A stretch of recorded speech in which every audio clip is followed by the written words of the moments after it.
On today's episode of I Lived Through an Actual Dictatorship, so you know we're not in one, I want to talk about things that are illegal in Cuba.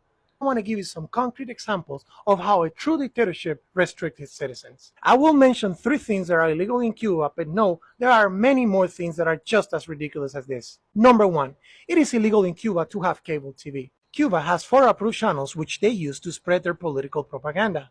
Kids get a break from 5 to 6 p.m. Monday through Friday, in which they get an hour of cartoons, mostly old Russian cartoons. Then Friday nights, adults get a movie, and Saturday and Sunday at specific times they get about 2 to 3 hours in the morning, 2 hours in the afternoon, and then one movie at night. The rest is filled and riddled with political propaganda, with a few novelas here and there. All of this programming can be enjoyed when there's not a power blackout in Cuba, which currently takes up to 20 hours of their day. However, at times some neighbors would have a DirecTV or a Dish satellite and they would make a business out of it. For $1 a month, they would get cables and transport it from their box to other neighbors' houses so they could watch one specific channel. And then that's how we would get cable TV. Obviously, this was clandestine. The guy that opened the business would always be on the watch for inspection. See, Cuban government knows that Cubans were trying to watch cable TV. They consider that to be a threatening political ideology. Yes, they don't want us to see how good America is living. Everyone knew, sooner or later, an inspection was about to come that way. Then when that happened, the neighbor that owned the box would get on top of the roof and yell, "Inspección! Tumben." That was a sign to disconnect the cable from our TV because he was about to start pulling all the cables. If you didn't get there in time or if you weren't home at the time, your cable would get pulled along with the cable that he was trying to hide.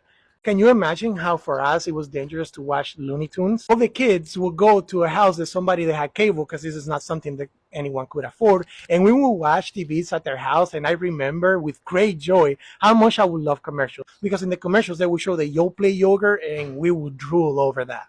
Second, in Cuba, you cannot interact with tourists. I mean, you can interact with them, but you cannot commingle. That was in fact the whole reason why we had to escape the country. My dad was accused of terrorism for commingling with Americans. All he was doing was building a shikaku for them. And third, in Cuba, it's illegal to eat steak. Not precisely illegal to eat steak, but to kill a cow.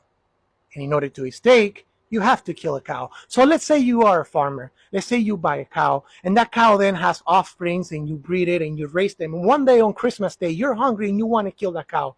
You kill that cow, and you get 30 years in jail. Yes, you heard that right. Even if you own the cow, even if you fed the cow, that meat is not yours. You can use the milk, but the government decides what to do with the meat of that cow. It's been known amongst Cubans that killing a person will get you 5 years in jail. Although the penal code says 7 to 25 years, that's not really what happened. But killing a cow will get you 30 years. And it has nothing to do with religious reasons like the Indians do.